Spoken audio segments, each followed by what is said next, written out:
Can we start now, sir?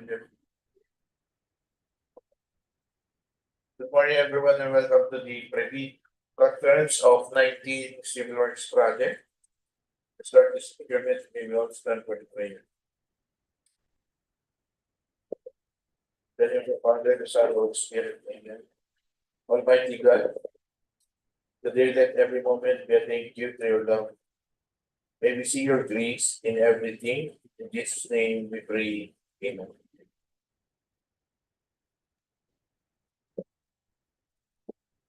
Once again, good morning. May I introduce you now to the members of the bank headed by our bank chairman, Engineer Jerry O'Hare, and bank members, Engineer Alberto Esquero Jr., Engineer Arturo Prefoxe, and Attorney Mary Rose Milo. We have also here one of the members of the technical working group, Architect Donald Rimaldo, and for the Secretariat, Mr. Niriñana Salinas, and our IT support, Surveying Francisco. The majority of the bank members are present. There's a quorum, sir. Thank you, Rina. So today we will be having the previous conference of various infrastructure projects for 19 civil works projects for under funded under 2024 and the rest for 2025.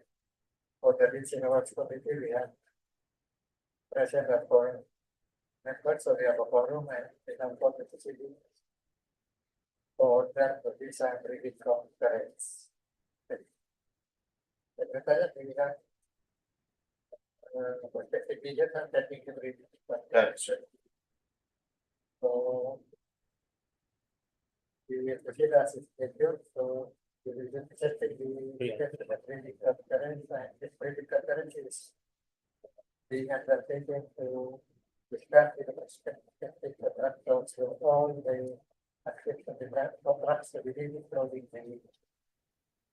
including among others the technical and financial requirements of the contracts. So Secretariat, please proceed with the presentation. As mentioned, we have 19 civil works projects, namely contract ID number 24A00638, repair rehabilitation school buildings which were damaged by Typhoon EGAY in Region 1, Nancayasan Elementary School, Urdaneta City, Pangasinan. 24A00639, repair rehabilitation of school buildings damage caused by Super Typhoon EGAY in Region 1, San Jose Elementary School, Urdaneta City, Pangasinan. 24A00640, repair rehabilitation of bridge which were damaged by Super Typhoon JULIAN, Bued Bridge, B00735LZ, along Manila North Rd, Sison, Pangasinan. 24A00641, repair rehabilitation of bridges which were damaged by Super Typhoon JULIAN, Tobuan Bridge, B02135LZ, along Pangasinan-Zambales Rd. 25A00074, retrofitting strengthening of permanent bridges, Narciso Ramos Bridge, B01626LZ, along Binalonan-Asingan-Santa Rd, Phase 3. 25A00078, retrofitting strengthening of permanent bridges, Rabon Bridge, B02746LZ, along Rabon-Damontis Road. 25A00079, retrofitting strengthening of permanent bridges, Bani South Bridge, B02747LZ, along Rabon-Damontis Road. 25A00080, retrofitting strengthening of permanent bridges, Bani North Bridge, B02748LZ, along Rabon-Damontis Road. 25A00187, road widening, primary roads, Manila North Rd, kilometer 489 plus 957 to kilometer 489 plus 979, kilometer 489 plus 996 to kilometer 490, kilometer 554 plus 500 to kilometer 555 plus 69, kilometer 555 plus 347 to kilometer 555 plus 402. Kilometer 555 plus 498 to kilometer 555 plus 434. Kilometer 555 plus 586 to kilometer 555 plus 896. Kilometer 555 plus 1074 to kilometer 557 plus 713. Kilometer 558 plus 32 to kilometer 558 plus 650. Kilometer 560 plus 898 to kilometer 561 plus 122. Kilometer 562 to kilometer 562 plus 134. Kilometer 572 plus 720 to kilometer 572 plus 729. Kilometer 581 plus 824 to kilometer 581 plus 884. Kilometer 581 plus 968 to kilometer 582 plus 100. Kilometer 582 plus 221.40 to kilometer 583 plus 672. Kilometer 583 plus 720 to kilometer 585 plus 741. 25E00211. Construction of bypass and diversion roads, Bigan, Cabugao, Coastal Road, Diversion Road, Package to Ilocos Sur. 25E00222. Construction improvement of access roads leading to airports, kalsada tungo sa Paliparan, Riles at Daungan Program, Katuparan, Paway Lawag International Airport, Access Road, Paway, Ilocos Norte. 25E00224, construction of bypass and diversion roads, Bigan, Cabugao Coastal, Diversion Road, Package 1, Ilocos Sur. 25E00252, construction upgrading, rehabilitation of drainage along national roads, primary roads, Manila North Rd, kilometer 487 plus 724 to kilometer 488 plus 407, kilometer 488 plus 422 to kilometer 489 plus 040, kilometer 489 plus 71 to kilometer 489 plus 215, kilometer 489 plus 1027, kilometer 490 plus 35, kilometer 489 plus 215 to kilometer 489 plus 560, kilometer 489 plus 878 to kilometer 489 plus 979, kilometer 489 plus 994 to kilometer 489 plus 1027, kilometer 489 plus 40 to kilometer 489 plus 71, kilometer 489 plus 560 to kilometer 489 plus 878, kilometer 490 plus 35 to kilometer 490 plus 497, kilometer 504 to kilometer 505, kilometer 505 plus 100, kilometer 505 plus 530, kilometer 505 plus 729 to kilometer 506 plus 37, kilometer 505 plus 00 to kilometer 505 plus 100, kilometer 505 plus 530 to kilometer 505 plus 729, kilometer 506 plus 37 to kilometer 506 plus 49, kilometer 507 plus 302 to kilometer 507 plus 350, kilometer 507 plus 363 to kilometer 507 plus 368, kilometer 507 plus 432 to kilometer 507 plus 907, kilometer 507 plus 956 to kilometer 508 plus 050, kilometer 507 to 350 to kilometer 507 plus 363, kilometer 508 plus 050 to kilometer 508 plus 125, kilometer 508 plus 137.80 to kilometer 508 plus 281.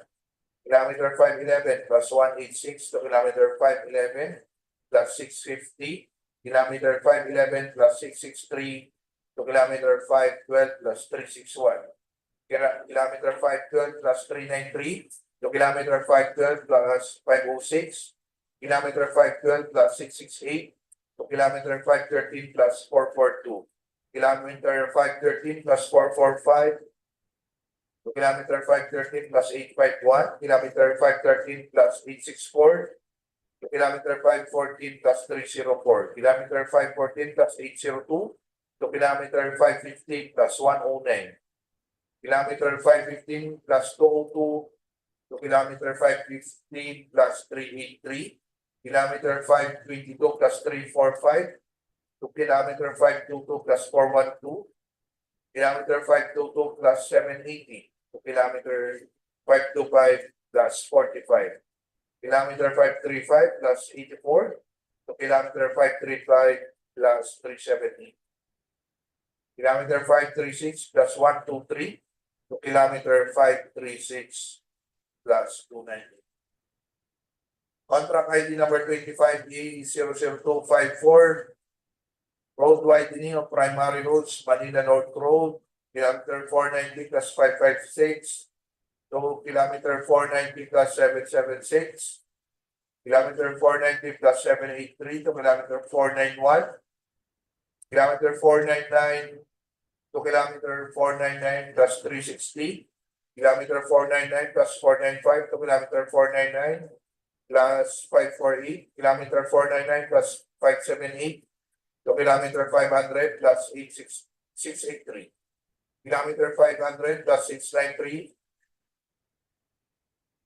to kilometer 501 plus 708, kilometer 501 plus 720 to kilometer 501 plus 895, kilometer 502 plus 039 to kilometer 502 plus 103, kilometer 502 plus 115 to kilometer 502 plus 175.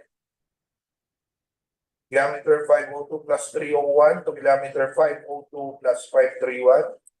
Kilometer 502 plus 590 to kilometer 503 plus 328. Kilometer 503 plus 406 to kilometer 504. Kilometer 505 plus 768 to kilometer 505 plus 848.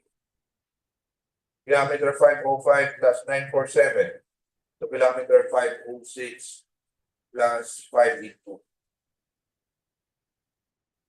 25D00262, construction of bypass and diversion roads, Lingayen Bypass Road, Pangasinan.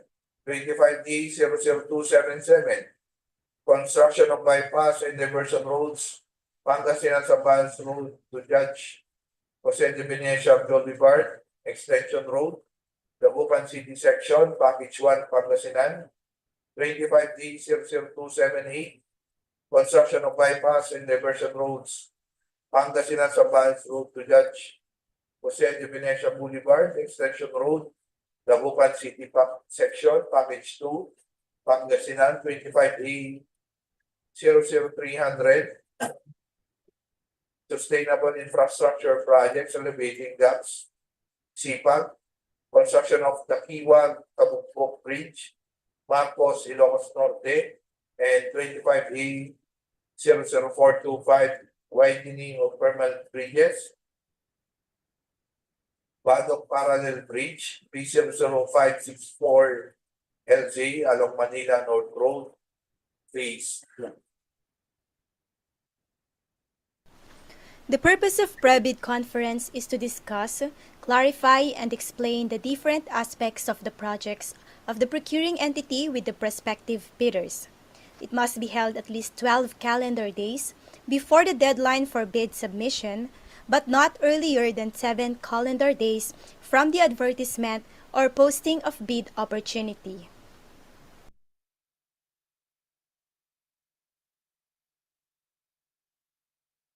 Doing contract data for 24A00638,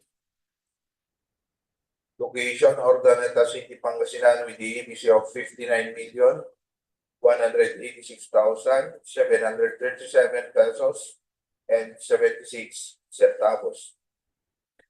For the scope of works, we have the excavation of common soil footing, tie-beams, embedded columns, embankment for elevated floor line, 0.20 meter, concrete works, structural frame, roofing works, construction of CHP walls, masonry and plastering works, painting works, installation of doors and windows, ceiling works, tile works, smithy works, electrical works, plumbing works, supply installation of ventilating equipment, wall and ceiling fans, major masonry repainting for all existing school buildings, 18 buildings, demolition works, with a contract duration of 360 calendar days. 24E00639, location Urdaneta City, Pangasinan, with the EBC of 47,706,557 pesos and 04 centavos. The scope of works with installation of project billboard, sideboard, demolition works, earthworks, steel works, concrete works, masonry and plastering works, plumbing works, tile works, roofing works, smithy works, ceiling works, electrical works, installation of doors and windows, mechanical works, with the contract duration of 300 calendar days. 24A00640, location Sison, Pangasinan, with the EBC of 4,825,000. For the scope of works from the removal of old foundation between column of pier 5 and 6, concrete jacketing of foundation of pier 5 and 6, with a contract duration of 75 calendar days. 24A00641, location Labrador, Pangasinan, with the EBC of 13,992,500 pesos. For the scope of works, additional pedestal support resting on micropile with a contract duration of 120 calendar days. 25A00074, location Asingan, Pangasinan, with the EBC of 241,250,000. For the scope of works, we have the structural concrete, 41 megapascal, non-shrink, 7 days, patching, carbon fiber sheet, 1 layer, carbon fiber sheet, 2 layers, carbon fiber plate, chain type bridge, unseating prevention strainers, KC550, epoxy injection on crack, protective coating for concrete structures, with a contract duration of 315 calendar days. 25A00078, location Rosario, La Union, with the EBC of 31,266,000. For the scope of works, we have the emulsified asphalt and bituminous concrete surface wearing course, hot laid 50 mm for bridge approach, 1,007.6 meter long by 8.04 meter wide, structural concrete 41 megapascal, non-shrink 7 days, carbon fiber sheet, layers, 2 layers, epoxy injection on crack, protective coating for concrete structures, reflectorized thermoplastic pavement markings, white, with a contract duration of 139 calendar days. 25A00079, location Rosario, La Union, with the EBC of 12,159,000. For the scope of works, we have the structural concrete 41 megapascal, non-shrink, 7 days, patching, carbon fiber sheet, 1 layer, carbon fiber sheet, 2 layers, carbon fiber plate, epoxy injection on crack, protective coating for concrete structures, bridge seat extension, stone masonry, abutment, riverbank slope protection, with a contract duration of 90 calendar days. 25A00080, location Rosario, La Union, with the EBC of 17,659,500 pesos. For the scope of works of the structural concrete, 41 megapascal, non-shrink, 7 days patching, carbon fiber sheet, 1 layer, carbon fiber sheet, 2 layers carbon fiber plate, epoxy injection on crack, protective coating for concrete structures, bridge seat extension, stone masonry, abutment riverbank slope protection, contract duration of 100 calendar days. 25E00187, location, Bangki, Pagudpud, Ilocos Norte, with the ABs of 123,416,745 pesos. For this scope of work, spreading compaction of aggregates sa base course, construction of PCCP, widening 3.65 wide, 0.3 thick, construction of canal, application of thermoplastic pavement, installation of solar LED street lights with the contract duration of 285 calendar days. 25A00211, location Santa Catalina and Santo Domingo, Ilocos Sur, with the APC of 30,275,000. For the scope of works, with the earthworks, spreading and compaction of aggregates sa base course, construction of stone masonry as slope protection, contract duration of 121 calendar days. 25A00222, location Paway, Ilocos Norte, with the APC of 159,225,000. For the scope of works, we have the earthworks, spreading compaction of aggregates sa base course, construction of bridge approaches, basic pavement, 280mm thick, 4 lanes including access road, PSCG bridge, superstructure, type 5, 30 meters, 35 meters. 4 lanes resting on board pile foundation, 35 meters, 1.6 meter diameter. Construction of slope protection for roadway, MSC wall, construction of slope protection for roadway, stone masonry, construction of bridge approaches, railing, New Jersey type, with a contract duration of 300 calendar days. 25A00224, location Santa Catalina and Santo Domingo, Ilocos Sur, with the ABC of 34,600,000. For the scope of works, we have the earthworks, spreading compaction of the grade sa base course, construction of stone masonry as slope protection for the contract duration of 126 calendar days. 25A00252, location Tawag Bakra, Pasukin, Ilocos Norte, with the ABC of 157,110,685 pesos. For the scope of works, the earthworks, removal of existing PCCP, 280mm thick and canal, construction of PCCP 0.30 meter thick, construction of 0.9 meter by 1.2 meter, 150mm thick canal, UNH type A, contract duration of 261 calendar days. 25A00254, location Nawag City to Pasugin, Ilocos Norte, with the ABC of 96,270,330 pesos. For the scope of works, we have the removal of PCCP 0.23 meter and 0.28 thick, spreading compaction of aggregates sa base course, and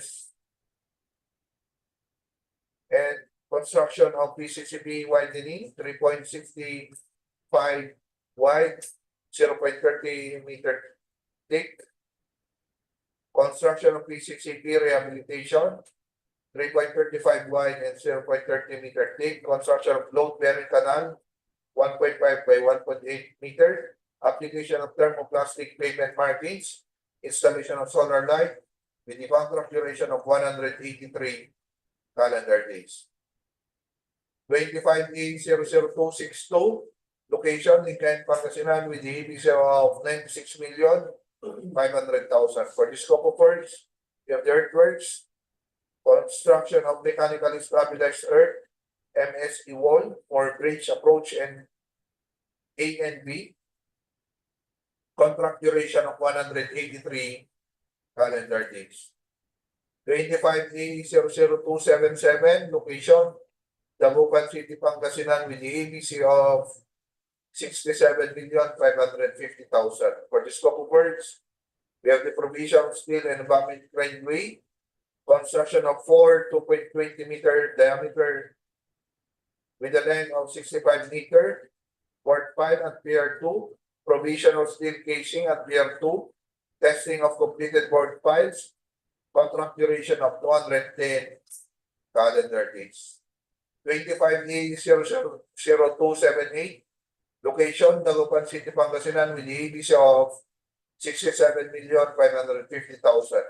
For the scope of works, the provision of steel and embankment railway, construction of 4 2.20 meter diameter with a length of 65 meters, board pile at Pier 2, provision of steel casing at Pier 2, testing of completed board piles, with the contract duration of 210 calendar days.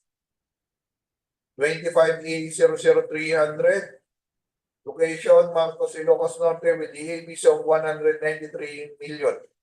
For the scope of works or the earthworks, provision and removal of gradeway, embankment type, construction of concrete piles, gas and drill holes, Pier 1 to 5, 10 2-meter diameter, 35 meter length, abutment A and B, for 1.8 meter diameter, 30 meter length, pile integrity testing for completed board piles, high strain dynamic testing for completed board piles, construction of 2 lane, 6 span, 210 meter new bridge, ASCG, type 5, 35 meter, resting on board pile foundation, PCCP carriageway and shoulder, 280 millimeter thick, construction of slope protection structures, installation of signages, application of reflectorized thermoplastic pavement markings, construction of abutment protection structure, construction of rubble concrete revetment river bank protection resting on sheet pile foundation, construction of bridge superstructure, 6 spans, abutment A to abutment B, with a contract duration of 330 calendar days. 25A00425, location, Badong, Ilocos Norte, with the ABC of 35,705,000. For the scope of works, we have the earthworks, construction of 280 millimeter thick PCC pavement, removal of structures and obstruction, concrete, construction of bridge superstructure, provision of steel finger type expansion joint, provision of signages, application of reflectorized thermoplastic pavement markings, with a contract duration of 135 calendar days.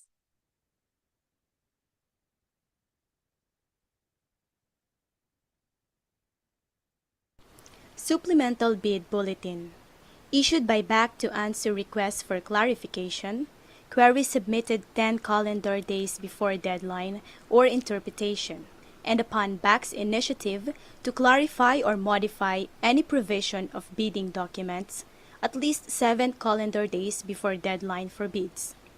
Posted in PhilJEP's and procuring entity's website and at any conspicuous place within the premises of the procuring entity. Bidders who have submitted bids before the issuance of supplemental bid bulletin must be informed in writing and allowed to modify or withdraw their respective bids. Submission and receipt of bids. Checklist of technical documents Class A. Legal documents. Valid PhilJEP's registration certificate, Platinum membership, in accordance with Section 8.5.2 of the IRR. Per GPPB Resolution Number 18-2017, in lieu of the Class A eligibility documents, which were uploaded and maintained current and updated in PhilJEP's, bidders are required to submit their PhilJEP's certificate of registration during bid submission in the case infrastructure projects, pursuant to Section 25.2 BI of the 2016 revised IRR of RA 9184. Additional for the checklist of technical documents, Class A technical documents. Statement of the prospective bidder of all its ongoing government and private contracts, including contracts awarded but not yet started, if any, whether similar or not similar in nature and complexity to the contract to be bid. And statement of the bidder's single largest completed contract, or SLCC, similar to the contract to be bid, except under conditions provided under the rules, and special pickup license in case of joint ventures, and registration for the type and cost of the contract to be bid. Original copy of bid security. If in the form of a surety bond, submit also a certification issued by the Insurance Commission or original copy of notarized bid securing declaration. Bid validity period, 120 calendar days from the date of submission of bids. Bid security validity period, 120 calendar days from the date of submission of bids. The bidder shall submit a bid securing declaration or any form of bid security enumerated below. Cash or cashier's manager check issued by a universal or commercial bank, 2%. Bank draft or guarantee or irrevocable letter of credit issued by a universal or commercial bank, 2%. And surety bond called upon demand issued by a surety or insurance company duly certified by the Insurance Commission as authorized to issue such security, 5%.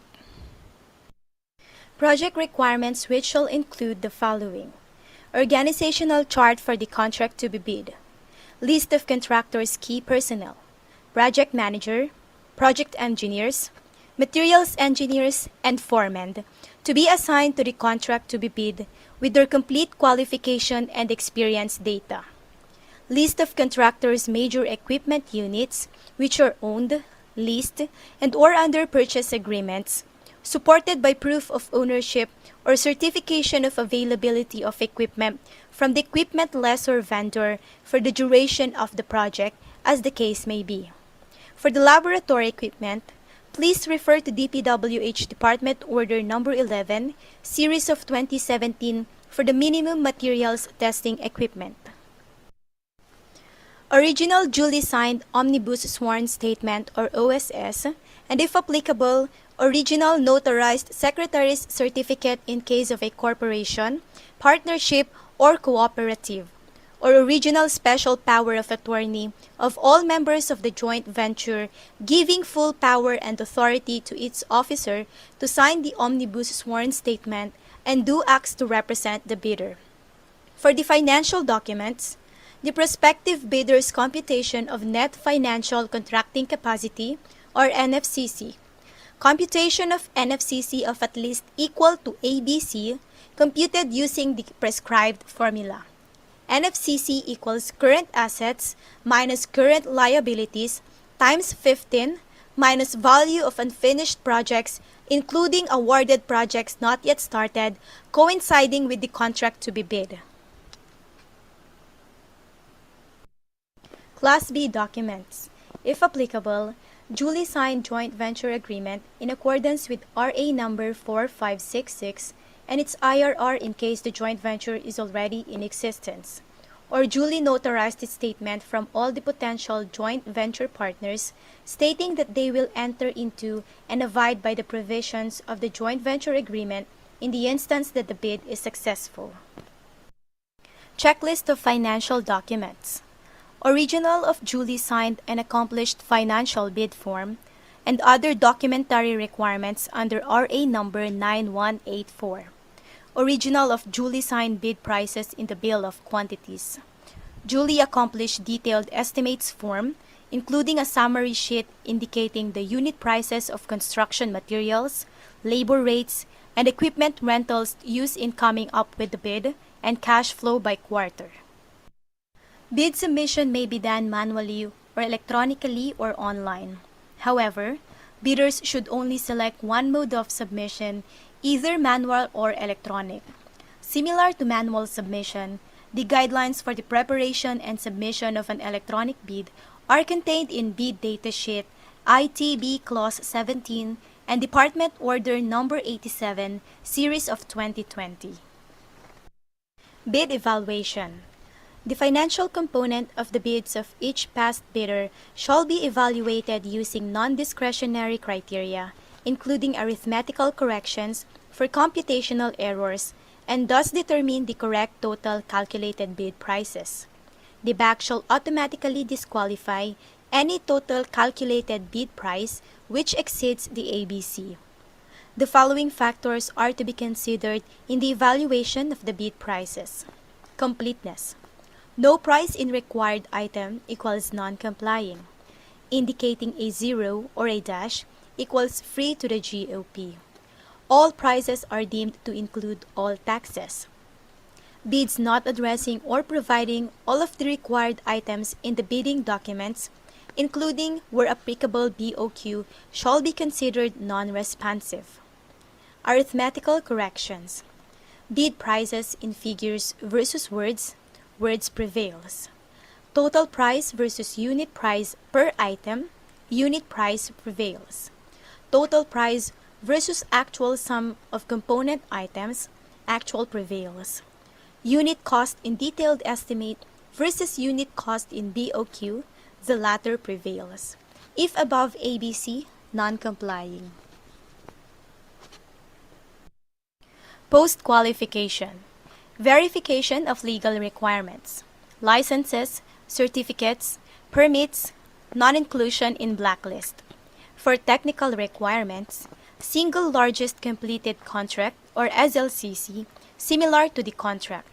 Key personnel, minimum work experience requirements should be satisfied. Availability and commitment of major construction equipment.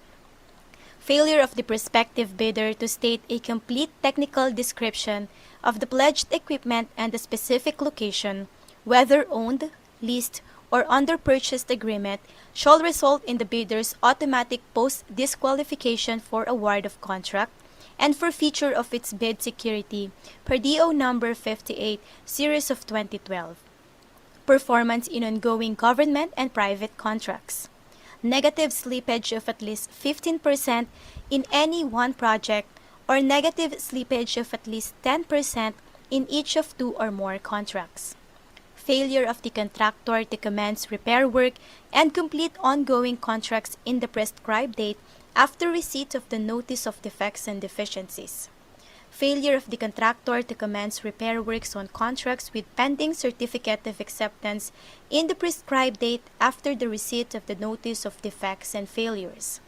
Substandard quality of works or unsatisfactory performance per contract term and conditions at the time of inspection.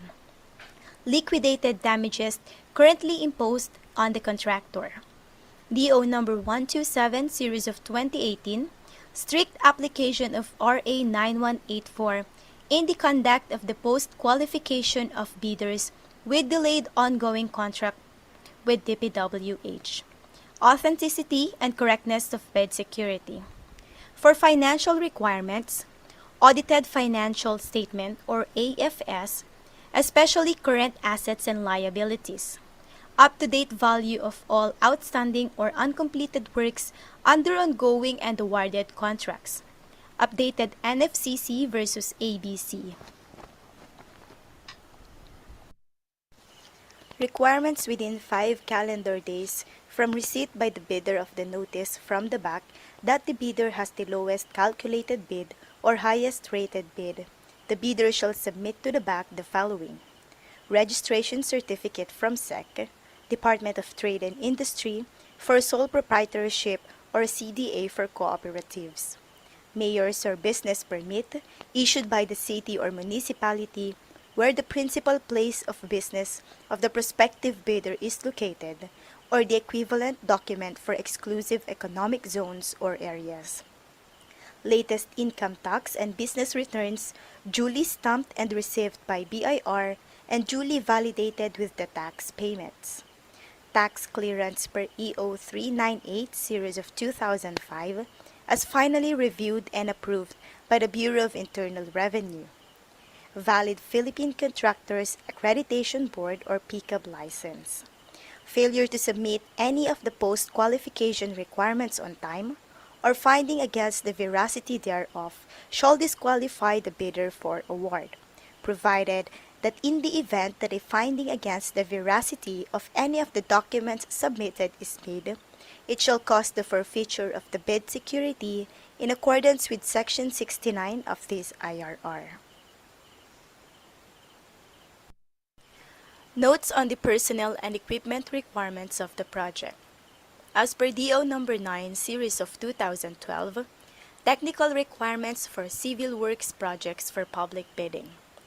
If a proposed key technical personnel is an employee of the bidder and working on another project at the same time of the bidding, the bidder shall submit a certification that the personnel will be pulled out from the ongoing project once the bidder is awarded the contract, and he or she will be replaced with another person with equal or better qualifications as certified by the head of the implementing office. The bidder may propose a key technical personnel who is not its employee, provided that the said personnel is required to submit a certification that he or she will work for the bidder if it is awarded the contract under bidding. These certifications shall be included in the first envelope of the sealed bid. Also to be verified during post-qualification is the set of equipment pledged by the bidder. The bidder should specify in the submitted bid the location of the equipment where they can be inspected. If any equipment is not in the specified location, then the bidder shall be post-disqualified. For the contract award, the contract shall be awarded to the bidder whose bid has been determined to be the lowest calculated and responsive bid as a result of the detailed evaluation and post-qualification conducted. The successful bidder shall be notified through the issuance of notice of award within the bid validity period and must be confirmed by the successful bidder in writing within 10 days upon receipt thereof, in accordance with Section 37.2.2 of the 2016 revised IRR of RA 9184. Common reasons for rejection of bids, ineligibility, and post-disqualification of bidder. Failure to submit original copy of the surety bond certified by the Insurance Commission indicating the name of project, the procuring entity, and name of contractor. Shorter bid validity and bid security validity period. Overlapping of pledged equipment and committed key technical personnel. Failure to indicate the validity of bid in the bid form. Late submission of bid. Failure to submit supporting documents like certification of availability of equipments from the equipment lessor or vendor for the duration of the project if equipment pledged is to be leased or purchased. Negative slippage in the ongoing projects, negative 15% or more, or negative 10% in each of 2 or more ongoing projects. Unsatisfactory CPAS rating. Common errors in the submission of bids. Incomplete pages of bid documents, technical and financial. Authority of the signatory to sign on behalf of the bidder. For single proprietor, signatory should be the owner or proprietor only. For corporation or cooperative, board secretary certificate and board resolution. For joint venture resolution or agreement. And for partnership, as indicated in the articles of partnership.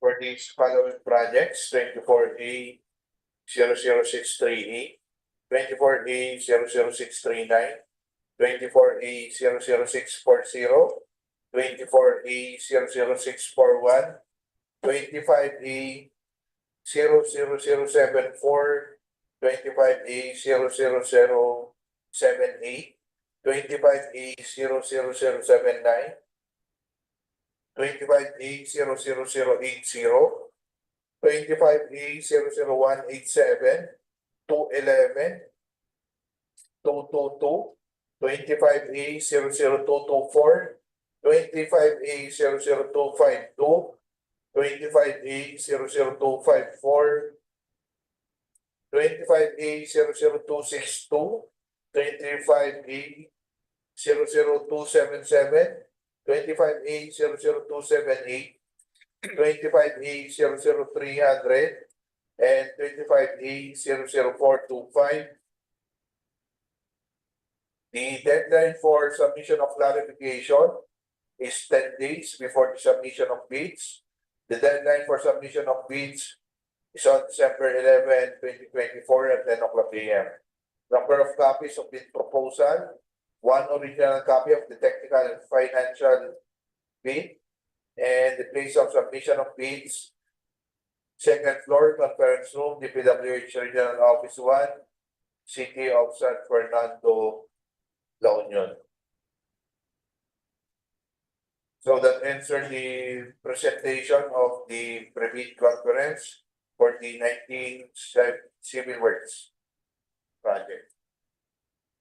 Thank you, Mr. So please take note, back members, of DPWH, that the next procurement activity, particularly the opening of bids, is December 11, on signing out as part. So we will proceed as scheduled for the bidding. So is a 10% scheduled procurement activity at December 11 for all these 19 civil works projects. Before we adjourn, Secretariat, do we have? Sir, we have a pre-procurement conference after this, sir. And for tomorrow, on November 28, we have the bid opening of various civil works project, pre-bid conference of one goods and services, and eligibility check for one consulting services. Thank you. So this 10% next procurement activity for tomorrow. So we will adjourn the pre-bid conference for today as we go to the next activity for the procurement of one civil works project. So, members, please stay. DPWH, please stay.